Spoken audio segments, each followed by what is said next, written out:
Buenas noches, saludos cordiales, gracias por acompañarnos. Bienvenidos al programa Hora 25. Heterogeneidad es quizás la calificación más adecuada para señalar lo que ocurre con los pacientes de coronavirus que han superado la enfermedad. Decimos entonces diversidad y variedad por cuanto cada uno es único y diferente. Cada paciente es un universo. Cada quien reacciona y responde de diferente manera. No existe claridad sobre las secuelas que el COVID deja a las personas que han superado la dolencia. Tal vez algo que se vuelve recurrente para quienes fueron víctimas de la pandemia y que estuvieron en la unidad de cuidados intensivos es la lesión pulmonar, fibrosis pulmonar o una cicatriz en el pulmón que se produce. También hay afectaciones renales y cardíacas. Hay también indicios de que puede haber lesiones cerebrales. Este es el caso de la encefalitis aguda. Muchas de estas consecuencias que produce el coronavirus están en estudio, pues todavía el tiempo transcurrido no permite establecer con precisión los daños que este mal expresa o se manifiesta en el organismo. Esta noche vamos a tratar el colofón o secuela que una afección de esta naturaleza produce después de haber padecido el COVID-19. Quiero entonces agradecer a nuestros invitados que se encuentran en Guayaquil y en Quito, gracias al doctor César Mariscal. El doctor César Mariscal es internista e intensivista del Omni Hospital. Gracias, doctor. Aquí en Quito nos acompaña Álvaro Dávalos, médico internista especializado en infectología. Agradecemos en Guayaquil también al doctor José Vergara Centeno. Él es especialista en medicina interna y terapia intensiva. Es profesor de la Universidad Espíritu Santo. Gracias al doctor César Marcelo Delgado. Él es médico especialista en enfermedades del pulmón. Gracias a nuestros panelistas, a la audiencia. Aquí empezamos. Belén, buenas noches. Muy buenas noches, Andrés, amigos televidentes. Gracias por acompañarnos un domingo más. Estamos casi a un año del confinamiento decretado en Ecuador por causa del COVID-19. Esta pandemia no solo que ha dejado un recuerdo de dolor y quiebra, sino que incluso sigue presente en muchos de quienes ya atravesaron la enfermedad, provocándoles una reducción en su calidad de vida. Miles de personas en el mundo sufren hoy las secuelas del COVID-19 y aunque hace falta mayor cantidad de estudios confirmatorios, por ahora se distingue que tras padecer la enfermedad se podrían presentar entre 50 y hasta 200 secuelas. Según datos del Weill Cornell Medical College de New York, el 80% de pacientes que han tenido COVID mantiene al menos una secuela. Les hemos preparado un reportaje recogiendo testimonios de quienes le ganaron la batalla al virus y también de expertos que explican la situación de los pacientes post-COVID. Veamos. Angelina, 56 años. Dios me ha vuelto la vida pero en realidad yo no pensé salir de esto. Hernán, 27 años. Hubo días que yo pensaba que no le iba a ganar la batalla al virus. Ambos le ganaron la batalla al COVID-19. Ahora, aunque están libres del SARS-CoV-2, su cuerpo aún siente la fuerza con la que los atacó. Angelina, por ejemplo, tras estar internada 15 días, dependiendo de una máquina de oxígeno para poder vivir, cuenta que nada ha vuelto a ser igual. Ahora ella padece diabetes, que según el médico es una secuela que le dejó el virus, además de otras molestias a las que se enfrenta a diario. El dolor de espalda me dicen que eso ya con el tiempo se va quitando porque es un dolor insoportable. Hernán, en cambio, espera que con su juventud pueda recuperarse al 100%, aunque no sabe cuándo eso ocurrirá. Tú sientes que tu cuerpo no te responde y ese es el susto que quizás la mayoría de personas que se han contagiado se dan cuenta cuando ya pasa y tú te pones a caminar y te fatigas, ingieres tus alimentos y es un dolor tremendo de barriga. Lo que también me ha afectado a mí muchísimo es el sueño. Yo puedo dormir de 2 a 3 a 4 horas máximo. La Organización Mundial de la Salud ya ha asignado un código en la clasificación internacional de enfermedades al llamado COVID persistente. Sintomatología post-COVID o el síndrome post-COVID es más severo y es más prolongado mientras más severa fue la infección. Pacientes que estuvieron hospitalizados mucho tiempo, así no sea en cuidados intensivos, más aún quienes estuvieron en cuidados intensivos, pueden tener un síndrome post-COVID bastante prolongado, puede durar meses. Carlos Nieto, médico internista, explica que las secuelas son tan variadas que pueden ir desde fatiga o dolor muscular hasta afecciones más severas en factores neurológicos del sistema respiratorio y otros. La mayor parte de pacientes, dice, experimentan cierta fatiga, sobre todo desde las 2 de la tarde, y se hace más profunda en horas de la noche. Normalmente, entre las 2 y 3 de la tarde, empieza una disminución de una curva normal de corticoides que los tenemos nosotros en el cuerpo.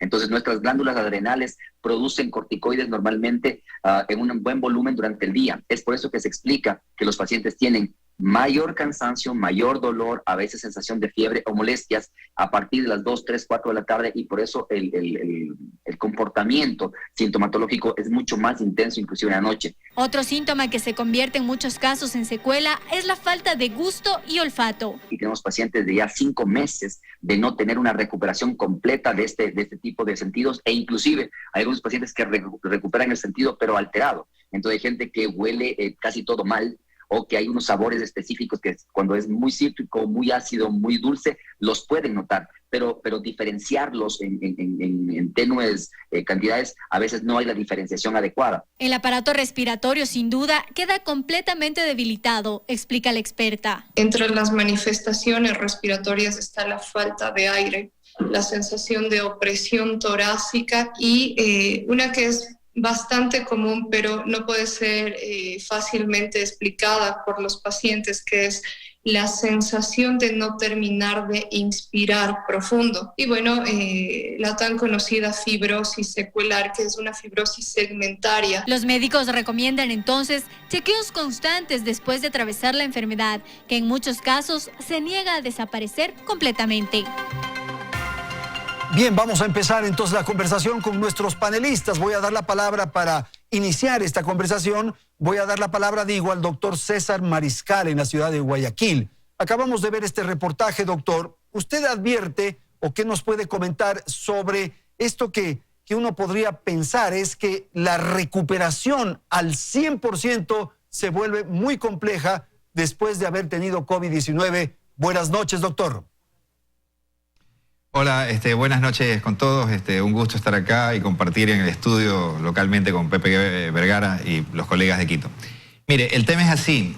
Voy a tomarme de sus palabras sobre la heterogeneidad en la evolución de los pacientes. Así como los pacientes son heterogéneos, el criterio médico es muy heterogéneo también. De hecho, si nosotros nos ponemos a analizar entre los 4 médicos que estamos acá, el caso de la señora que está en la caminadora y que desarrolla diabetes por COVID, suena fuerte, ¿no? Atribuir de manera causal, de una forma tan precisa, a una enfermedad, una nueva situación clínica. Y yo tendría mucho para discutir, de hecho lo hablábamos acá con Pepe, ¿no? Una paciente que hay explicaciones médicas que podemos ahondar un poco. Para no irme de su pregunta sobre el tema de las secuelas, sí, definitivamente ya lo dijeron. Hay una gran cantidad o un porcentaje importante de personas que quedan con secuelas. Yo tengo referencia de 2 artículos pequeños, el uno es de un grupo italiano de 100 y algo de pacientes y el otro un grupo suizo de casi 900. Con condiciones clínicas de severidad diferentes. Y lo que se ve es que a 12 semanas, en el grupo que tuvieron menos impacto clínico, como bien decía la doctora, había un 38% de pacientes con síntomas persistentes, y en el grupo que habían tenido enfermedad más severa, a 3 meses había 80 y pico % de pacientes con síntomas persistentes. A Dios gracias, estos síntomas persistentes un día se terminarán. Ahí remarcó también el doctor sobre el tema de, por ejemplo, la pérdida del olfato, del gusto, que en general el 90% están recuperados para las 4 semanas, pero hay un grupo pequeño, que queda un 10% de síntomas. Tan es así y tan heterogéneo ha sido esto y tan virgen de investigación está este tema en realidad, para poder aclarar cosas, que hoy en día hay una institución que yo sigo, una institución británica, es la NICE o NICE, de excelencia clínica, que ya plantearon que para que todos hablemos de lo mismo, conceptualizaron al COVID como un COVID con síntomas agudos, lo cual cubre hasta las 4 semanas de evolución, y luego tiene el síntoma del COVID prolongado, el cual se subdivide en un sintomático activo hasta la semana 12 y lo que realmente se llama síndrome post-COVID después de la semana 12. Los síntomas que aquejan, en su introducción dijo, hay de 50 a 200 descripciones, porque hay muchas descripciones hechas que en realidad habrá que analizar con profundidad cuáles de ellas realmente están causadas o son más prevalentes en este grupo de pacientes COVID. Se me ocurre decir, por ejemplo, perdón, discúlpeme, Andrés. No. Simplemente para dar la oportunidad a sus colegas, les voy a dar la palabra entonces. En un instante voy a estar con usted, doctor. Quisiera pedirle a Álvaro Dávalos aquí con nosotros en la ciudad de Quito un tema que me parece que es fundamental y que ustedes están trabajando constantemente, que es el tema humano, el tema de las personas, de los seres humanos. ¿Qué ocurre cuando entra al hospital y qué sucede cuando sale del hospital? Doctor, buenas noches. Muchas gracias, doctor Mariscal. Brillante presentación. Yo creo que en ese tema no vamos a elucubrar nosotros, pero su pregunta es fundamental porque a nosotros en la relación médico-paciente, cuando nos toca diagnosticar un caso de COVID, cuyos preceptos y lineamientos ya están establecidos, me parece que desde el comienzo y con mucha uniformidad por parte del gremio médico, el dar la noticia no es nada sencillo. Ese es un primer momento complejo para el médico, es decir, usted tiene COVID. Y necesitas estar armado de una gran cantidad de requisitos a bordo, por decirte, tu capacidad humana de tratar con la gente, tu fundación, tu formación académica y tu experiencia en el tema. Esto conlleva dos escenarios, hace un año y hoy día. ¿Es distinto? ¿Ya sabemos cómo actuar? Y yo creo que no todavía, porque todo es trabajo en progreso. Ya. Hace un año nosotros nos enfrentamos a una pandemia, a una enfermedad que se conocía muy poco, recién llegada al país con bombos y platillos. Teníamos representantes que nos contaban con gran emoción en ruedas de prensa el primero, el segundo, el quinto, el 30º, el centenar de pacientes. Pero en realidad la infraestructura médica yo creo que no estaba preparada y los médicos no estábamos preparados, pero habíamos leído. Es decir, ya se veía venir esto y la gente se estaba capacitando a pasos agigantados para tratar de saber qué es lo que tenemos que hacer al comienzo. Bueno, pero vas desarrollando ciertas habilidades, ¿no es cierto? Ciertas capacidades. Tú mismo has tratado, no sé, más de 1000 pacientes de COVID. Y entonces, en ese sentido, ya al primero le trataste de una manera y al que estás tratando hoy día de otra manera. Conlleva el manejo conlleva una interrelación entre todas lo que sea autoridades de salud, autoridades de las instituciones, los propios gremios médicos, el personal que trabaja contigo en el hospital, en tu oficina, en el consultorio. Es decir, es todo un engranaje muy grande que al comienzo yo creo que estaba formándose para esto. Al cabo del tiempo dices, claro, yo he visto 100 pacientes, 150 pacientes, eso no tiene ninguna importancia. Lo importante es que tus capacidades y tus destrezas se vayan puliendo a la vez que tu capacidad humana de seguir enfrentando este reto, porque tú estás hablando de gente que se está enfrentando a una cosa que no es tangible. Y desconocida, sin y estás exponiendo tu vida, estás exponiendo tu integridad para tratar de salvar o de ofrecer tranquilidad a la familia del enfermo y al propio enfermo. ¿Cuál es el escenario del diagnóstico? ¿Sí? Usted tiene COVID, usted tiene que ser hospitalizado. Hace un año, en medio de pandemia, estábamos en pleno lockdown, estaba cerrado todo. La gente era hospitalizada con el diagnóstico de positividad de COVID y eran mantenidos en aislamiento, haciendo ejercicio de uno de los predicamentos en epidemiología que nunca ha dado resultado, que es el cerco epidemiológico. Esto tiene raíces históricas muy importantes en la época medieval, en la Edad Media. Las ciudades se rodeaban de murallas para impedir que los migrantes entonces trajeran enfermedades de otras zonas a su conglomerado intrínseco. Ese es el concepto epidemiológico del cerco. Eso nunca ha funcionado. Eso ya se planteó aquí en nuestro medio en 2 epidemias anteriores. Ustedes, el público probablemente, las nuevas generaciones no se acuerdan del brote de cólera. Yo estudié el brote de cólera. Ya. Fue parte de mis estudios postdoctorales. En ese entonces el manejo epidemiológico era concentrado en tratar la enfermedad, en no investigar mucho, en tener los hospitales listos con los recursos que se necesitaran. En el brote de influenza, en la temporada anterior, en el gobierno anterior, se trató de hacer lo mismo. Se cerraron universidades, se cerraron aeropuertos, la policía bloqueaba las residencias de los pacientes. En este caso, esta vez, el primer paciente, que fue un holandés que llegó y una señora que llegó de España, parece que ocurrió el mismo concepto se volvió a establecer. Pero yo creo que la infraestructura sanitaria del país para ese entonces estaba muy mejorada. Okay. Estábamos con otra capacitación. Gracias, Álvaro. Voy a ir con usted en un instante. Quisiera pedirle al doctor Delgado su apreciación. Sin duda, uno de los temas más importantes a esta hora o más críticos a esta hora cuando se produce la infección, el contagio del COVID, es el pulmón. Así es. ¿Qué nos puede decir? Por favor. Bueno, esta es una enfermedad pulmonar que luego tiene manifestaciones sistémicas.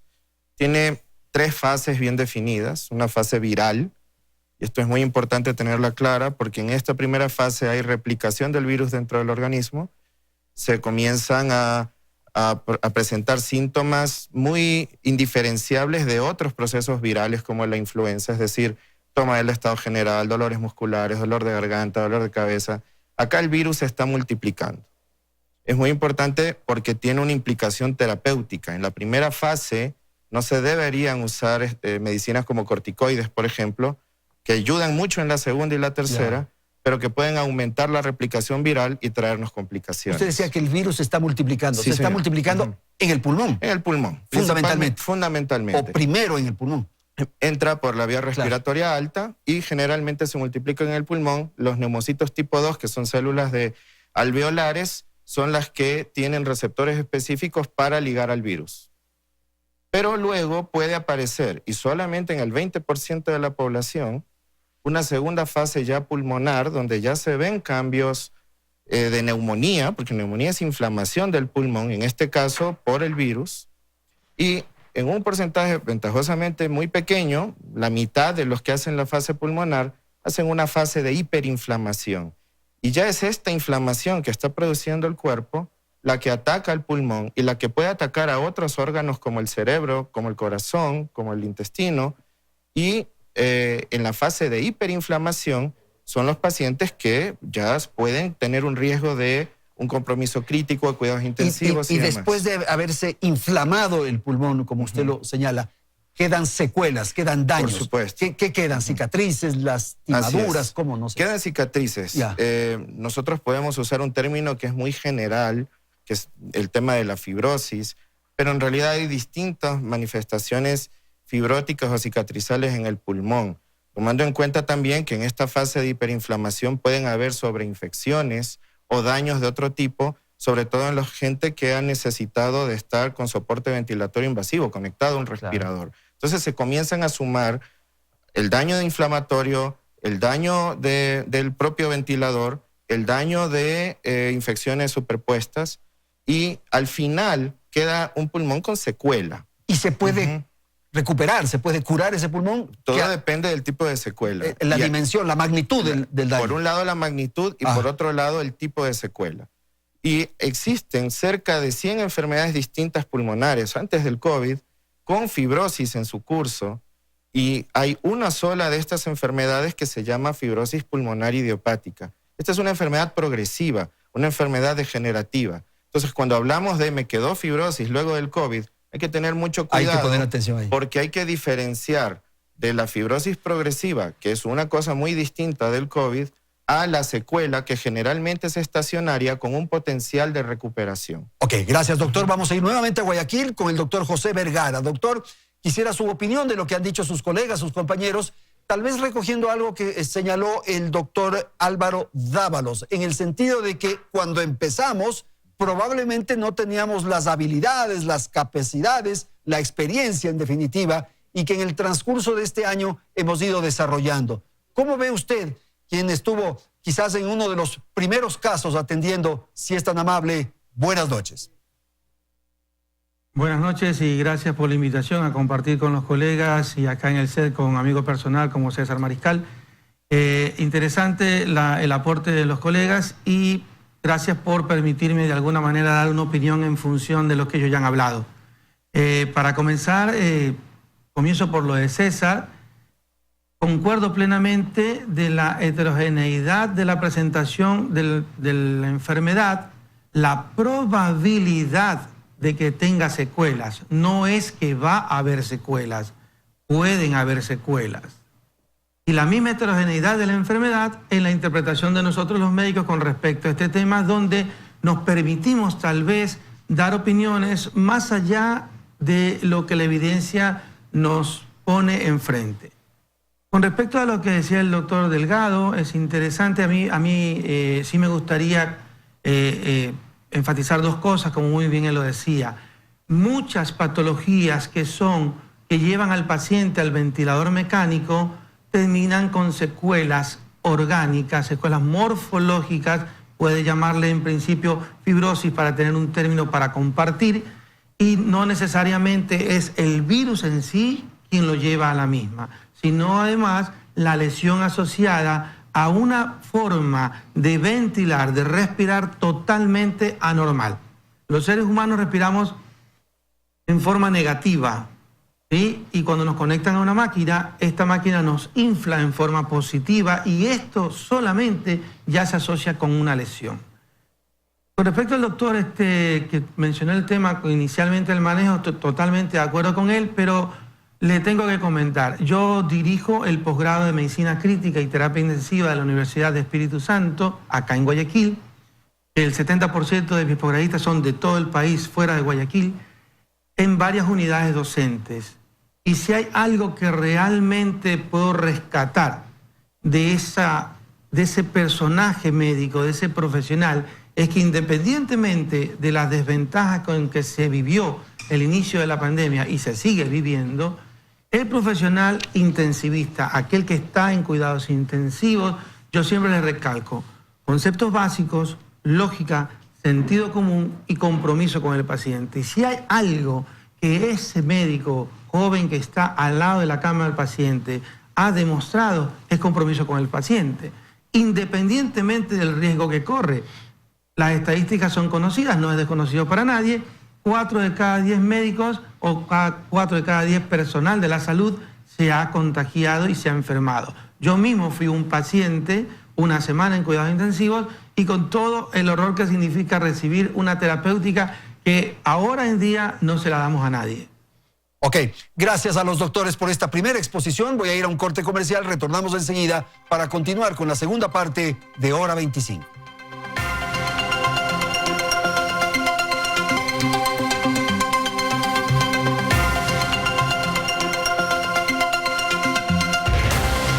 Gracias por continuar en nuestra sintonía. Sigamos ahora con más información. Aunque aún estamos lejos de volver a la vida que teníamos antes de la pandemia, los esfuerzos científicos nos dan esperanzas. La vacuna por la que hoy pugnan todos los países del mundo es sin duda la luz que todos estábamos esperando. Hasta ahora se han administrado más de 300 millones de dosis en cerca de 100 países, convirtiéndose así en el mayor programa de vacunación de la historia. Y el país que se ha convertido en una sorpresa para el mundo por su capacidad de vacunación y su eficiente programa es Chile. Con un promedio de 1,08 dosis diarias por cada 100 habitantes, Chile se convirtió en el país que más rápido está administrando la vacuna en el planeta. El 21% de su población ya está inmunizada. A Chile le sigue Israel, Estados Unidos, Reino Unido y Serbia. Chile basa su éxito en la amplia red de atención primaria distribuida a lo largo de un territorio de más de 4.200 kilómetros. Sin embargo, en otros países como Brasil, México, Colombia, Perú y Ecuador, la vacunación se ha tornado lenta. Las vacunas llegan a cuentagotas y no existe claridad en el proceso de vacunación. Lo que por ahora sí está claro es que los países en donde existe una rápida inoculación han reducido considerablemente los niveles de contagio y mortalidad. Pero a esto habrá que sumar, dicen los expertos, otras medidas. ¿Qué debe hacer entonces el Ecuador? Gracias, Belén, y vamos a continuar entonces. Claro, la vacunación es fundamental, doctor Dávalos, pero tal vez un tema que es preciso que comentemos del segmento anterior es aquello que ocurre cuando ya el paciente sale del hospital, el paciente ya ha recibido el alta. ¿Y qué es lo que ocurre con este síndrome post-cuidados intensivos, pero en el caso puntual post-COVID, por favor? El grado de atención médica está relacionado directamente con la identificación o estratificación de la enfermedad. El COVID leve, obviamente, es una condición que puede considerarse que una persona sana la puede superar sin ningún tratamiento. La progresión del COVID leve a moderado o grave depende de la afectación sistémica o orgánica, en particular, como decía el doctor Delgado, el pulmón. Es el órgano blanco muchas veces, que es el que traduce la sintomatología y que hace que el diagnóstico sea posible. Y luego el COVID grave, que ya requiere de mayor intervención, los pacientes que no pueden respirar, que tienen compromisos sistémicos graves y son requeridos de ser otorgados diferentes tipos de intervenciones ya en la unidad de cuidados intensivos. Uno de ellos, el respiratorio, pero la falla renal que puede ocurrir, la falla cardíaca, el deterioro neurológico, el uso, es importante hacer énfasis, de múltiples farmacias, es decir, medicamentos que son considerados como drogas que afectan el sistema nervioso central para poner al paciente en un coma. A veces se utilizan antibióticos, aunque no es la norma. Se utiliza desde hace poco antivirales como el Remdesivir, que fue proclamado como la única droga que sirve para tratar el COVID en una etapa temprana o de inicio grave. Está la falla renal, que requiere de colocación de catéteres, de sistemas de filtración o de perfusión para tratar de remover las toxinas de la sangre de los enfermos. A cada intervención tú vas hablando de una agresión física al enfermo. Y todas estas agresiones repercuten después cuando los pacientes salen de la unidad de cuidados intensivos. Hay escaras por las úlceras posicionales, hay desnutrición por la falta de aporte calórico. Es imposible de graduar cuál es el concepto básico. En definitiva, produce lesiones. Es definitivamente. inevitable. Y no solo eso, una vez que tú eliminas el daño orgánico al paciente que está en terapia intensiva, le das el alta, a Dios gracias, todo ha ido bien. Los pacientes salen con una receta que es mucho más grande que la que recibieron en el hospital. Okay. Escuchemos a su colega, el doctor Mariscal. Por favor, esto que acabamos de señalar es muy importante cuando entra el paciente. Naturalmente hay que atender y enfrentar rápidamente y cumplir todos los protocolos. Pero ¿y cuando sale, doctor? Por favor. Claro. Ante todo, quiero retomar las palabras del doctor Dávalos, que si lo leen y lo escuchan bien, dice: en la etapa inicial, cuando el COVID es leve, no se da tratamiento. Esto quiero remarcarlo, porque el gran problema que tenemos, y donde yo hablaba de la heterogeneidad en el manejo médico, es por la cantidad de cosas que debemos hacer con pacientes que tienen COVID leve, ¿sí? Usaron dos nomenclaturas diferentes, pero al final están hablando de lo mismo, el doctor Dávalos, el doctor Delgado. El doctor Delgado hablaba de una primera etapa viral, que sería la que estamos llamando de inicio probablemente leve, una segunda etapa pulmonar y una tercera etapa inflamatoria o protrombótica. Y en realidad, al inicio, cuando los pacientes no tienen criterios o predictores clínicos de que puedan andar mal y tienen un COVID leve, definido en principio como pacientes que tienen cualquier síntoma de COVID, cualquiera sea, mientras no haya compromiso pulmonar, es un COVID leve. El compromiso pulmonar lo rotula como moderado, y si ese compromiso pulmonar se acompaña de taquipnea, que es respirar muy frecuentemente, 30 o más, de saturación de oxígeno, saturar 93% o menos, eso es un COVID severo, y ese es el momento de la intervención médica activa. Ese es el momento en que viene el oxígeno suplementario por diversas modalidades, comenzando de menor a mayor complejidad, con una cánula simple, con una bolsa de reinhalación, con un alto flujo o ventilación no invasiva y con ventilación invasiva. Entonces, esto nunca estará de más, porque realmente, particularmente a mí me aflige, y creo que a cualquiera, porque lo que estamos viendo es una cantidad de pacientes expuestos a una cantidad de fármacos que no han mostrado ninguna utilidad. Lo recalco, lo reafirmo, no han mostrado ninguna utilidad. Y acá creo que tal vez podemos ver cuál es la expresión de cada uno, pero está claro que hay ciertos medicamentos que sí tienen en cambio utilidad, pero para COVID que se han tornado severos. Ahí está el tema del oxígeno suplementario, ahí está el tema del corticoides y ahí está el tema de algunos otros fármacos que vamos a ver si se da la posibilidad de seguir charlándolos. Al alta, ¿cómo se van los pacientes? Sí. Depende de cómo han estado. Si han sido pacientes críticos, crítico lo define el hecho de haber estado en una ventilación mecánica y han tenido estancias prolongadas, probablemente se vayan con las secuelas del síndrome post-terapia intensiva. De hecho, se van con síndromes de estrés postraumático y se van con todas las complicaciones de un paciente que ha estado en cama por largo tiempo, lo cual tiene que ver con miopatías por desusos, lesiones por decúbito, como marcaba el doctor, lo que se llaman las escaras, y con una multiplicidad de cosas que pueden haber pasado, productos de la misma enfermedad o productos de la intervención médica, como marcaba el doctor Vergara, de la injuria pulmonar, por ejemplo, asociada a la ventilación, que de repente es un factor que es muy impactante y siempre lo ha sido en las diversas enfermedades que han llevado a que un paciente esté ventilado. Entonces, ¿con qué se va al alta?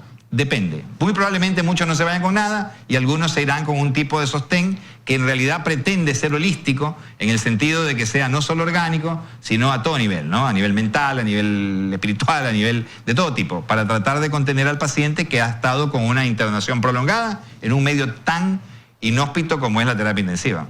Gracias, doctor Mariscal. Quiero continuar con Guayaquil, con el doctor Vergara, para retomar algo que se dijo en la nota anterior respecto a la vacunación. Esa es, a esta hora, en términos del planeta, de la humanidad, digamos, la única opción, la única alternativa para enfrentar la pandemia, por favor. Gracias por la pregunta. No, o sea, es en este momento la medida más esperada, la medida donde se ha puesto mucho más expectativa.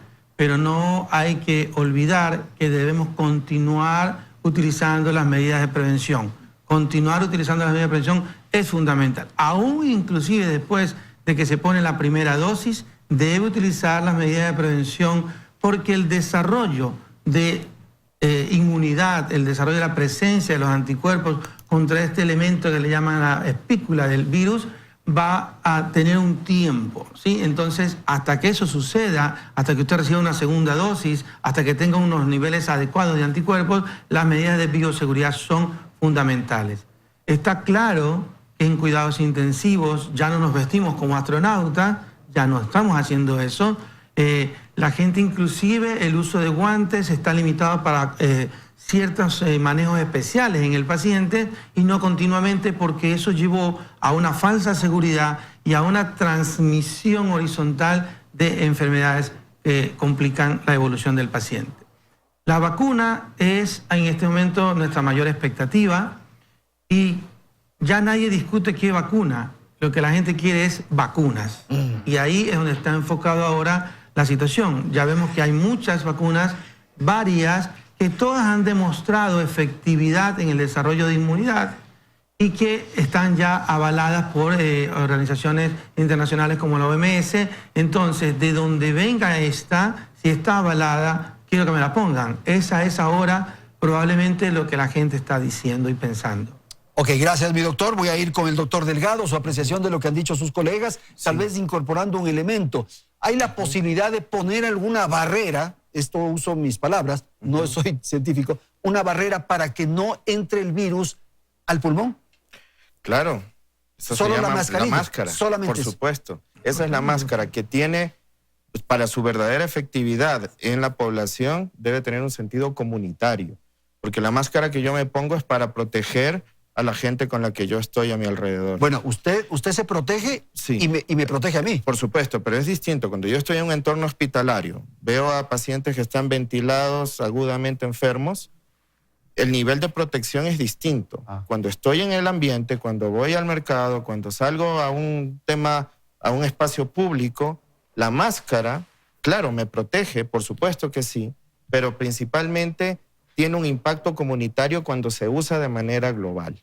Y eso es importante. Necesitamos crear ese sistema, esa sensación, comunitaria, esa idea de que estamos haciendo algo no solo por mí, sino por la población. Ahora, cuando yo le preguntaba de esto de la barrera, uno pensaría también en la posibilidad de que el propio organismo genere los anticuerpos y pueda tener este... Bueno, trayendo justamente en seguimiento con lo que se hablaba de la La vacuna no necesariamente nos va a evitar que nos contagiemos. Lo que va a hacer es que tengamos una mejor respuesta frente a la infección del virus y sobre todo a evitar desarrollar formas graves de la enfermedad. O sea, la vacuna lo que va a generar es inmunidad. Pero no va a ser la barrera. Igual me va a entrar el virus, digamos. Puede entrar. Por tanto, es importantísimo que incluso vacunados mantengamos las medidas de distanciamiento social y de uso de máscaras. Y acá también quiero hacer un seguimiento de lo que decía el doctor Mariscal, que es importantísimo, porque el COVID leve no debe ser tratado con ninguna droga específica, sino solo con manejo sintomático. Y aquí me alargo incluso hablando sobre la barrera. No existe ninguna medicación ni intervención médica que prevenga la infección. Y podrán ser inocuas o no las medidas que se han usado con falsa evidencia científica. Hay gente que toma antiparasitarios y demás que no tienen ningún soporte médico ni científico para prevenir enfermedad ni para tratarla. Y esto puede generar un impacto muy grave, que es la falsa seguridad, porque existe un término que llamamos de hipoxemia feliz. La gente puede estar con pocos síntomas y ya estar generando niveles bajos de oxigenación y ya puede estarse presentando una enfermedad potencialmente grave y potencialmente corregible, y se demora la gente en llegar al hospital por la falsa confianza que le está dando el tomar medicinas que no tienen ningún sentido de recibirlas. Okay. Doctor Dávalos, sobre esto justamente, sobre la posibilidad de evitar que el virus intervenga, que el virus se desarrolle, que pueda generar daños. Históricamente, volviendo al año pasado, gobiernos de sociedades desarrolladas trataron de implementar medidas políticas que significaban medidas de salud pública. Entonces es conocida la presentación del doctor Fauci con el expresidente Trump, enseñando la cloroquina y la citromicina como la solución para el COVID en los Estados Unidos. Y el resto es historia, ¿no? Luego vino otro producto, y hace pocas horas acaba de ser publicado un nuevo producto que esta vez ya está recomendado para ser utilizado con uno que se aprobó hace 6 meses. El detalle de toda la farmacología de la intervención médica en esta enfermedad es 40,000 páginas de incesantes o interminables artículos o investigaciones. Lo que te decía hace un rato es trabajo en progreso. No hay nada que diga que una cosa no funciona y otra cosa funciona. Todo está siendo investigado. Hay 4 cosas que en 4 renglones te puedo definir qué es lo que sirve para esto. Pero otra cosa es el pánico de la gente. O sea, ¿quién entiende que un funcionario político diga: prefiero dar antiparasitarios y que la gente no se muera con el COVID, porque estamos esperando la vacunación? Entonces, ese sentimiento de masa, ese sentimiento político, humano, tiene que ser respetado. Ok, vamos a ir a una pausa, tenemos que ir a la publicidad y enseguida retornamos para el segmento final de Hora 25.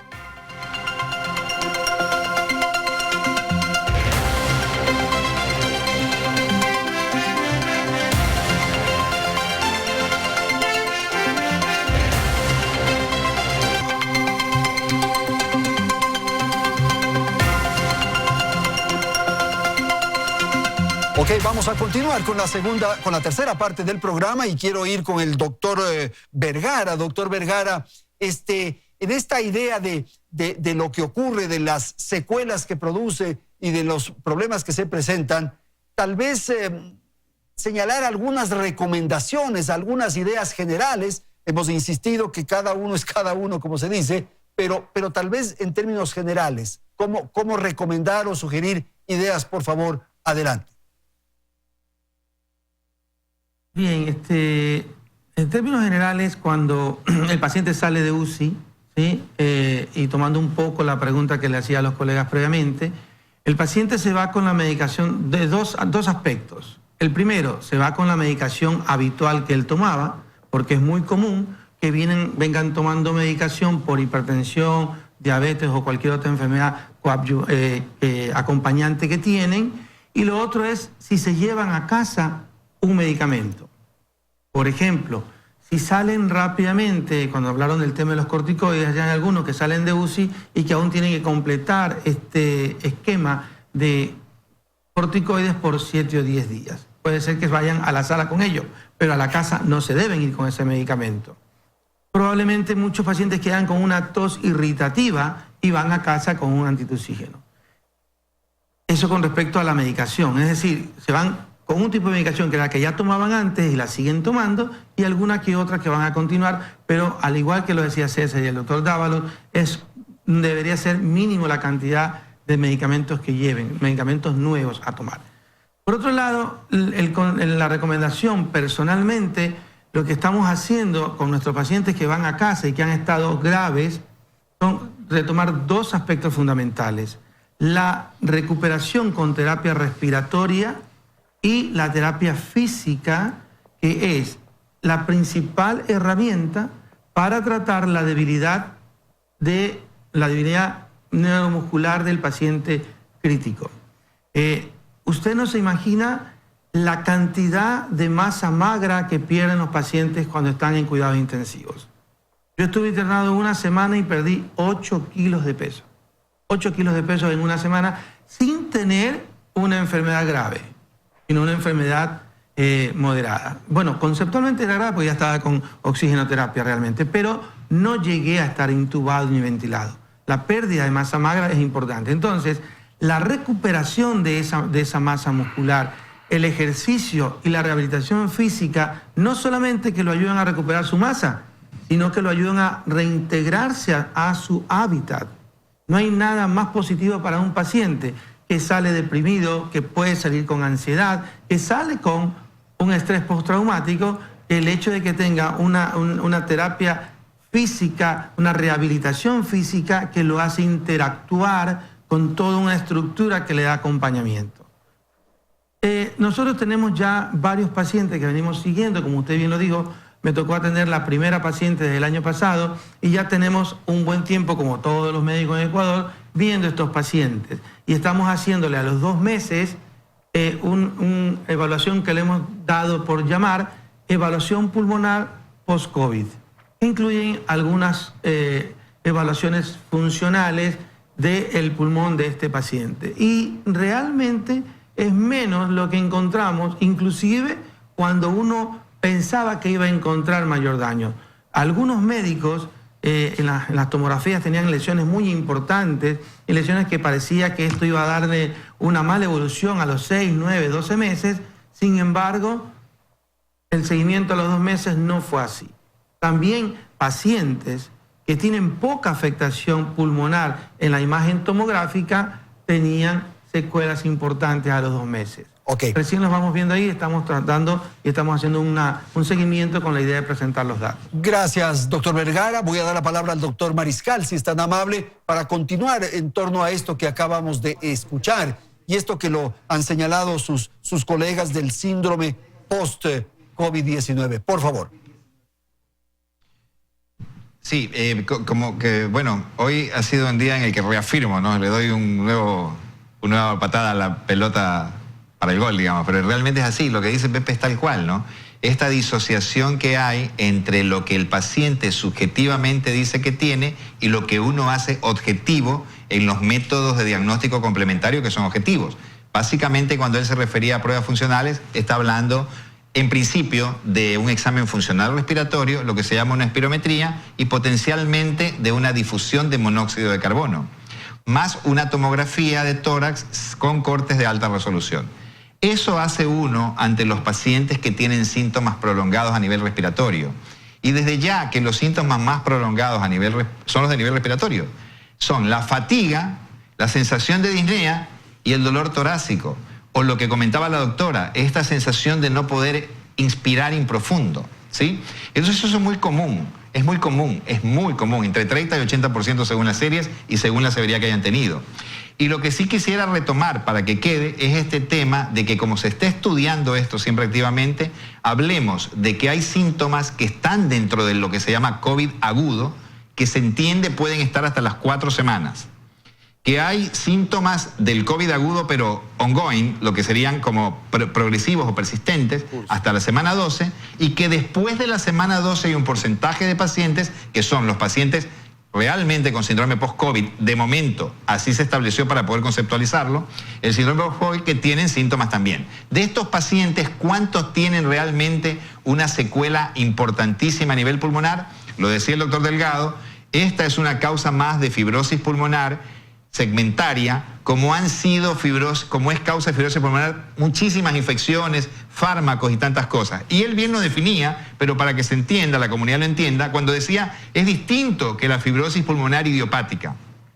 Idiopático es un término que en medicina significa de causa no conocida o no determinada. Idiopático, eso significa. Y esa es una enfermedad diferente, con una historia total diferente. Entonces lo que estamos viendo en COVID, como bien dice el doctor Vergara, parecería que está un poco exagerado, pero ¿sabe por qué se entiende esto, Andrés? Porque realmente esta es una pandemia y estamos llenos de temor y de terror. Y la incertidumbre mata. Entonces el asunto es cuánto la incertidumbre le genera a uno mismo, ¿verdad?, que le hace aquejar de determinados síntomas. Por eso es que la propuesta de la terapéutica es holística, no es solo física, es mental, es espiritual, es de todo tipo, en realidad, porque hay que hacer una contención muy amplia del tema, porque muchos de estos pacientes están aquejando síntomas de manera prolongada, lo cual es correcto, no es verdad, ellos sienten los síntomas, que no se pueden hacer objetivos en las evaluaciones justamente objetivas, más o menos. Perfecto. Gracias, doctor. Claro.